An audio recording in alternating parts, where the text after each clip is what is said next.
हिमालय पे पेड़ हो तो गीत गाएंगी नदियाँ, गीत गाएंगी नदियाँ।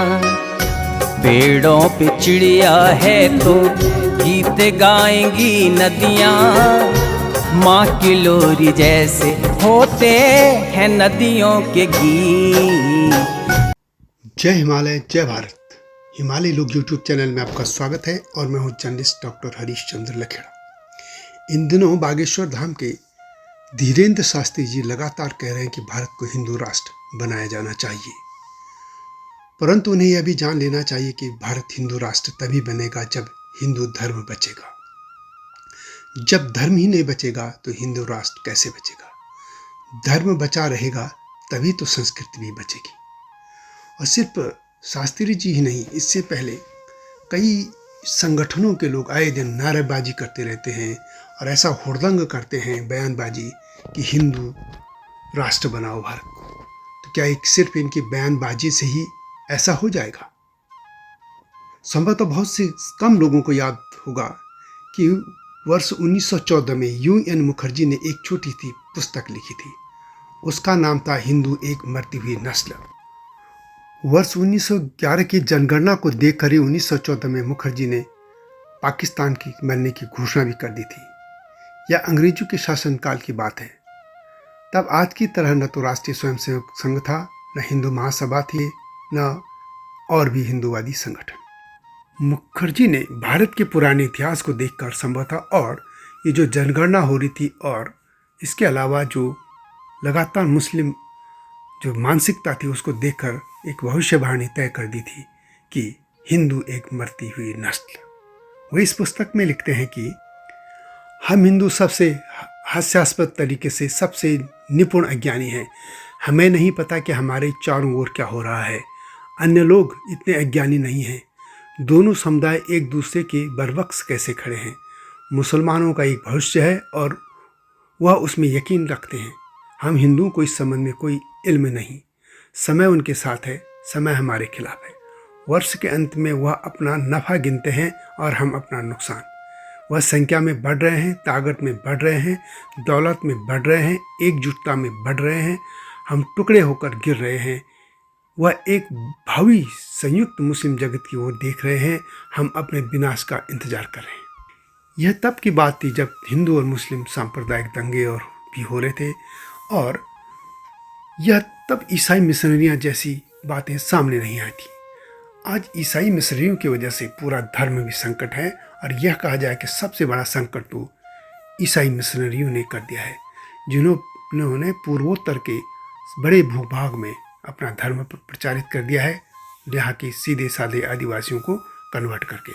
इसी तरह आदिवासी क्षेत्रों, चाहे झारखंड हो, छत्तीसगढ़ हो, तमिलनाडु हो, आंध्रा हो, तेलंगाना हो, केरल हो, कर्नाटक, पूरा, और इसके बाद अब वो हिमालय बेल्ट पे भी उनकी नज़र है। और नेपाल भी जो सांस्कृतिक तौर पर भारत का ही एक साथ है, उसमें तो लगभग 30 लाख लोग, यानी 10% आबादी उनकी अब ईसाई बन चुकी है, जबकि 1950 तक वहाँ एक भी ईसाई नहीं था। यह इस पूरे भरतखंड में चल रहा है, इसमें हिंदू अब पूरी तरह से सिमटते जा रहे हैं। ये धर्माचार्य और जो अतिवादी लोग जो भाषण देते हैं, जो सिर्फ भाषण और बयानबाजी करते हैं, शायद उनको ये तो मालूम होगा कि आज पाकिस्तान कभी भारतवर्ष का हिस्सा था। गांधार जो आप जानते हैं, जो आज कंधार है, वो कभी भारत का ही हिस्सा था। पूरा हिंदू कुश पर्वत तक, जिसको आर्यवर्त उसी क्षेत्र का नाम था, भारतवर्ष का ये आर्यवर्त क्षेत्र उसी का नाम था। परंतु हिंदुओं की ज़्यादा ही सहिष्णुता के कारण यह अखंड भारत समय समय पर खंड खंड होता चला गया। Pakistan, Bangladesh, Nepal, Bhutan, Tibet, Sri Lanka, Myanmar, Afghanistan, Iran, Kazakhstan, Burma, Indonesia, Sindhu, Balochistan, सभी कुछ भारतीय सभ्यता का अभिन्न अंग रहे हैं। यहाँ तक कि मलेशिया, फिलीपींस, थाईलैंड, दक्षिणी वियतनाम, कंबोडिया और इंडोनेशिया आदि तमाम यहाँ भी कभी हिंदू धर्म की ध्वज फहराया करता था, परंतु आज यह सिर्फ भारत तक सिमट रह गया है। और कुछ नेपाल और भारत, यही दो देश हैं जहाँ हिंदू अब भी बहुमत में हैं। दूसरी तरफ देखें तो कुछ साधु संत अथवा संघ परिवार के संगठन या हिंदू अतिवादी संगठन भारत को हिंदू राष्ट्र बनाने की बात करते हैं। यह उनकी अज्ञानता ही झलकती है, क्योंकि सिर्फ वे बयानबाजी करते हैं या वे भावुकता में बात करते हैं, लेकिन वे वास्तव में ज़मीनी सच्चाई नहीं जानते। सवाल है कि जो ये बयानबाजी करते हैं, क्या वे उन लोगों के लिए कुछ काम कर रहे हैं जो लगातार ईसाई बन रहे हैं? क्या ईसाई बनते जा रहे लोगों को रोकने के लिए अपने धर्म में वे क्या कर रहे हैं? आदिवासी क्षेत्रों में ये जो महंत हैं, बड़े बड़े जो करोड़ों अरबों के मालिक हैं, वे कर क्या रहे हैं? ईसाई और मुसलमान जिस तरह से अपने अपने धर्म के मानने वालों की संख्या बढ़ा रहे हैं, उससे रोकने के लिए इन संगठनों या बयानबाज या जो बयान तीर चलाने के वीर हैं, उनके पास क्या रणनीति है? जो बात यूएन मुखर्जी ने कही थी, जो आशंका उन्होंने जताई थी, वह आज भी बरकरार है।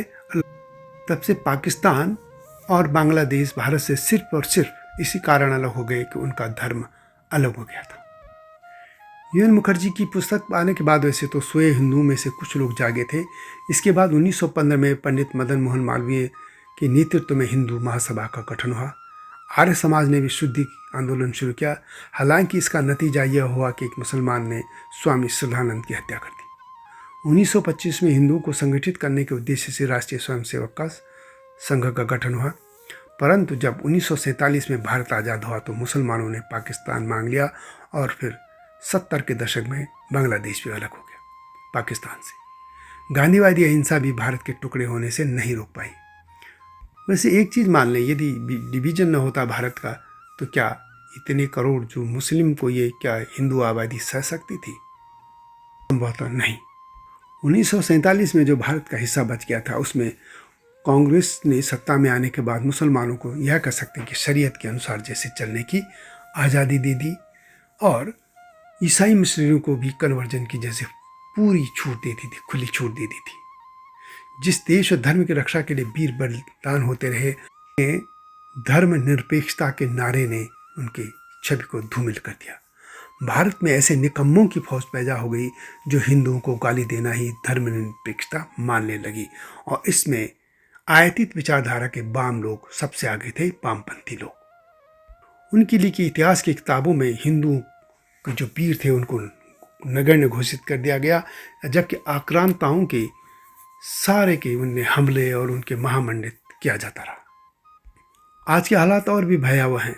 देश के वे लोग जो हिंदू राष्ट्र बनाने की बात कर रहे हैं, वे वास्तव में भावनाओं में बह रहे हैं, वे जमीनी सच्चाई नहीं देख रहे हैं।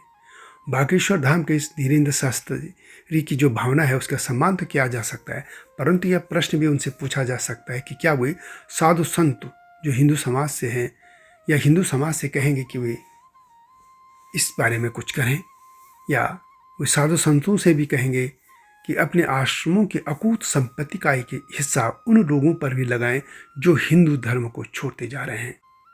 क्या ये साधु संत या मठाधीश या जो भी धार्मिक संस्थाएं हैं, क्या वे भी ईसाई मिशनरियों की तरह या तबलीगी जमात की तरह अपने धर्म के लिए काम करेंगे, या ये आश्रम में बैठकर सिर्फ प्रवचन देते रहेंगे? भारत को हिंदू राष्ट्र बनाने के लिए बयानबाजी करने की बजाय दलितों, आदिवासियों, पिछड़ों, गरीबों को हिंदू धर्म से जोड़े रखने के प्रयास होने चाहिए। इनके लिए वो काम होने चाहिए कि वे इस धर्म को छोड़ें ही नहीं।